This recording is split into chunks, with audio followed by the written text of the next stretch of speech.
Hello friends, welcome to more creative. दोस्तों, आज 13 जुलाई दिन सोमवार है। वही हिंदी महीना आषाढ़ और कृष्ण पक्ष की चतुर्दशी है। तो चलिए शुरू करते हैं आज की बड़ी खबरें। यदि आपको खबरें पसंद आए तो वीडियो को लाइक ज़रूर करिएगा और इसी प्रकार की खबरों के लिए चैनल को सब्सक्राइब कर बेल आइकन पर क्लिक कर दें।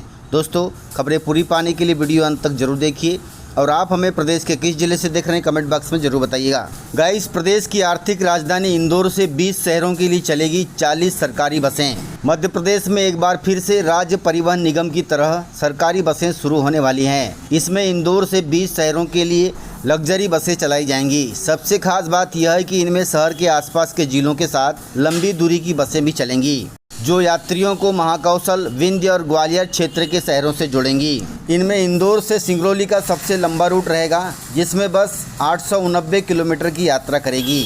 वहीं बसों को चलाने के लिए सर्वे भी किया गया है, जिससे पीक आवर्स में यात्रियों को बसों की सुविधा मिल सके। दोस्तों, इंदौर से जो बसें चलेंगी वे मुल्ताई, नरसिंहपुर, पिपरिया, निवाड़ी, शिवपुरी, श्योपुर, रीवा, मऊगंज, मुरैना, मनासा, मैहर, ग्वालियर, गुना, दतिया, बीना, भिंड, सागर जिले का बंडा, डिंडोरी, शहडोल, सिंगरौली, उमरिया, अनूपपुर, इस प्रकार से लगभग 20 जिलों तक इंदौर से बसें शुरू होंगी, जो बहुत ही लग्जरी होंगी। कुल मिलाकर इंदौर से इन 20 शहरों के लिए अलग अलग श्रेणियों की बसें चलाई जाएंगी। इसमें मीडी बसों की क्षमता 35 यात्रियों की रहेगी, वहीं बड़ी बसों की क्षमता 70 यात्रियों की रहेगी। इसके साथ ही यह बसें सामान्य श्रेणी के साथ एसी और सुपर लग्जरी वाली भी रहेंगी। कुल मिलाकर इन बसों में यात्रियों को बहुत ही आराम मिलेगा। गाइस, हरियाणा से शुरू होगी देश की पहली हाइड्रोजन ट्रेन। हम भारतीयों के लिए बड़े गर्व की बात है कि हमें हाइड्रोजन ट्रेन मिल रही है। दोस्तों, हरियाणा से शुरू होगी देश की पहली हाइड्रोजन ट्रेन। उत्तरी रेलवे के अनुसार प्रधानमंत्री मोदी 17 जुलाई को हरियाणा के जिंद से सोनीपत के बीच इस ट्रेन को हरी झंडी दिखाएंगे। यह 89 किलोमीटर का सफर 2 घंटे में पूरा करेगी।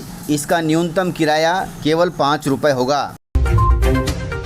दोस्तों, मध्य प्रदेश में अब सरकारी कर्मचारी भी कर सकेंगे एक्स्ट्रा कमाई। वे बन सकते हैं डाक जीवन बीमा के एजेंट। दोस्तों, भारतीय डाक ने जीवन बीमा और ग्रामीण डाक जीवन बीमा को अधिक से अधिक लोगों तक पहुंचाने के लिए बड़ा कदम उठाया है। विभाग ने 1 जुलाई से अन्य विभागीय कर्मचारी नाम से नई सेल्स फोर्स श्रेणी शुरू की है। इसके तहत अब केंद्र और राज्य सरकार के विभिन्न विभागों तथा पात्र सरकारी संगठनों के लेवल 8 तक के कर्मचारी तथा अधिकारी इस योजना का लाभ ले सकते हैं, अर्थात डाक जीवन बीमा योजना के प्रतिनिधि बनकर बीमा व्यवसाय कर सकते हैं। ज़्यादा जानकारी के लिए आप अपने निकटतम डाकघर में संपर्क कर सकते हैं। दोस्तों, हम भारतीयों के लिए बड़ी खुशी की बात है कि हम दूध उत्पादन में पूरे विश्व में पहले स्थान पर और मोबाइल उत्पादन में दूसरे स्थान पर हैं। दोस्तों, प्रधानमंत्री मोदी ने शनिवार को बताया कि भारत दुनिया का सबसे बड़ा दूध उत्पादक बन गया है। साथ ही मोबाइल उत्पादन और टेलीकॉम मार्केट में दूसरा स्थान है और ऑटोमोबाइल में तीसरा स्थान है। कुल मिलाकर वैश्विक चुनौतियों के बावजूद भी भारत के विकास की गति अभूतपूर्व है, जो कि बहुत अच्छी बात है। ऑकलैंड में भारतीय समुदाय को संबोधित करते हुए प्रधानमंत्री मोदी ने इस बात की जानकारी दी है। उन्होंने बताया कि भारत दुनिया को विकास के नए नए मॉडल दे रहा है। दोस्तों, देश में अब बुलेट ट्रेन चलने वाली है, क्योंकि हैदराबाद को मिली है 3 बुलेट ट्रेन की सौगात। गाइस, केंद्रीय रेल मंत्री अश्विनी वैष्णव ने शनिवार को ऐलान करते हुए बताया कि हैदराबाद जल्द ही देश का नया हाई स्पीड रेलवे हब बनने जा रहा है। उन्होंने बताया कि प्रधानमंत्री मोदी ने तेलंगाना के लिए 3 बुलेट ट्रेन कॉरिडोर को मंजूरी दे दी है, अर्थात अब जल्द ही भारत में बुलेट ट्रेन चलेंगी। दोस्तों, 12 करोड़ लोगों को ड्रग्स के खिलाफ शपथ दिलाएंगे प्रधानमंत्री मोदी। गाइस, प्रधानमंत्री मोदी 18 अगस्त को नशा मुक्त भारत अभियान की 6ठी वर्षगांठ के मौके पर देश के 12 करोड़ से अधिक नागरिकों को ड्रग्स के गलत इस्तेमाल के विरुद्ध राष्ट्रीय स्तर पर सामूहिक शपथ दिला सकते हैं। एक बयान में कहा गया है कि इस देशव्यापी सामूहिक शपथ कार्यक्रम का आयोजन केंद्रीय सामाजिक न्याय मंत्रालय द्वारा किया जाएगा। दोस्तों, इस शपथ का उद्देश्य लोगों में ड्रग्स से दूर रहने की जिम्मेदारी की भावना पैदा करना, वहीं जिम्मेदार व्यवहार को प्रोत्साहित करना और एक साझा लक्ष्य की दिशा में मिलकर काम करने के लिए हितधारकों के बीच एकता और प्रतिबद्धता की भावना को बढ़ावा देना है। दोस्तों, ड्रग्स का सेवन करना बहुत ही खतरनाक होता है। इससे ज़्यादा दिन जिंदगी नहीं चलती। गाइस, प्रधानमंत्री मोदी देश को देंगे बड़ी सौगात। रेलवे को लेकर बड़ी खबर सामने आई है। उत्तर रेलवे के लिए 17 जुलाई का दिन बहुत ही ऐतिहासिक होने जा रहा है। इस दिन प्रधानमंत्री मोदी अमृत भारत स्टेशन योजना के तहत तैयार किए गए 11 अत्याधुनिक रेलवे स्टेशनों का लोकार्पण करेंगे। जानकारी के अनुसार करोड़ों रुपए की लागत से तैयार इन स्टेशनों को आधुनिक सुविधाओं से लैस किया गया है, जिससे यात्रियों को पहले से और अधिक सुविधाएं मिलेगी। अमृत भारत स्टेशन योजना के तहत रेलवे स्टेशनों को केवल नया स्वरूप नहीं दिया गया है, बल्कि उन्हें भविष्य की जरूरतों के अनुरूप विकसित किया गया है, जो कि बहुत अच्छी बात है। 17 जुलाई को प्रधानमंत्री मोदी इन रेलवे स्टेशनों को देश को सौंपेंगे।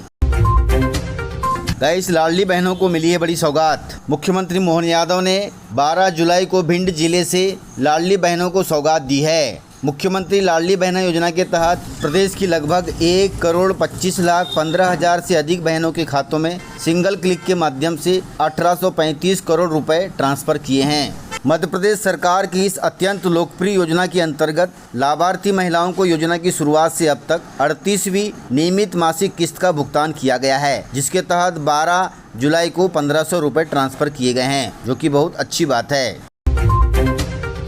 गाइस, रेल यात्रियों को मिलने जा रही बड़ी सौगात। त्योहारों और मानसून सीजन में चलेंगी 3 स्पेशल ट्रेनें। मध्य प्रदेश के रेल यात्रियों के लिए खुशी की बात है। मानसून और त्योहारों के दौरान बढ़ रही यात्रियों की भीड़ को देखते हुए रेलवे ने भोपाल मंडल के यात्रियों को बड़ी राहत दी है। इसके तहत 16 जुलाई से 1 सितंबर 2026 तक भोपाल मंडल से होकर गुजरने वाली 3 विशेष रेलगाड़ियों के अतिरिक्त फेरों का संचालन किया जाएगा। इससे गुना, शिवपुरी, बीना, रानी, कमलापति, इटारसी और आसपास के क्षेत्रों के यात्रियों को सीट मिलने की संभावना बढ़ेगी और लंबी वेटिंग की परेशानी भी कम होगी, जो कि बहुत अच्छी बात है।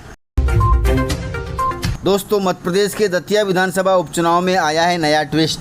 मध्य प्रदेश की दतिया विधानसभा सीट का उपचुनाव अब बड़ा सियासी मुद्दा बन गया है। भाजपा के कद्दावर नेता और पूर्व गृह मंत्री नरोत्तम मिश्रा का टिकट कट गया है। यह सीट उनका गढ़ मानी जाती रही है। टिकट कटने की खबर आते ही उनके समर्थक भड़क गए। क्षेत्र में समर्थकों ने भारी बवाल भी किया है। हालात इतने बिगड़ गए कि खुद नरोत्तम मिश्रा को शांति की अपील करनी पड़ी। इसी उठापटक के बीच शिवसेना ने बड़ा दांव खेल दिया है। शिवसेना के प्रमुख उद्धव बालासाहब ठाकरे की पार्टी ने नरोत्तम मिश्रा को अपने टिकट पर चुनाव लड़ने का प्रस्ताव दिया है। यह प्रस्ताव भाजपा में मची अंतर्कलह के बीच सामने आया है। पार्टी इसे भुनाने की कोशिश में दिख रही है। यह पेशकश मध्य प्रदेश की सियासत में एक नया मोड़ ला सकती है। यदि ऐसा होता है तो महाराष्ट्र की शिवसेना मध्य प्रदेश में आ सकती है। गाइस, कैंसर से लेके बीपी तक की दवाओं के भारत सरकार ने तय किए नए दाम। दोस्तों, भारत सरकार ने 39 जरूरी दवाओं के अधिकतम दाम तय कर दिए हैं, ताकि कोई भी दुकानदार इन अधिकतम दामों से ज़्यादा कीमत पर न बेच सके। इसमें कैंसर, हार्ट, बीपी, डायबिटीज़ की दवाएं शामिल हैं। लगभग 39 दवाएं हैं जो डेली यूज़ में आती हैं। कुल मिलाकर अब कंपनियां मरीजों से मनमाने पैसे नहीं वसूल पाएंगी। ज़्यादा पैसे लेने वालों पर भारी जुर्माना लगाया जा सकता है। अतः कोई भी सेलर ध्यान रखें। दोस्तों, इस प्रकार से खबरें थी। यदि आपको खबरें पसंद आई हो तो वीडियो को लाइक, शेयर एंड सब्सक्राइब जरूर करें। तो मिलते हैं सर अगले वीडियो में। तब तक के लिए जय हिंद, जय भारत, जय MP।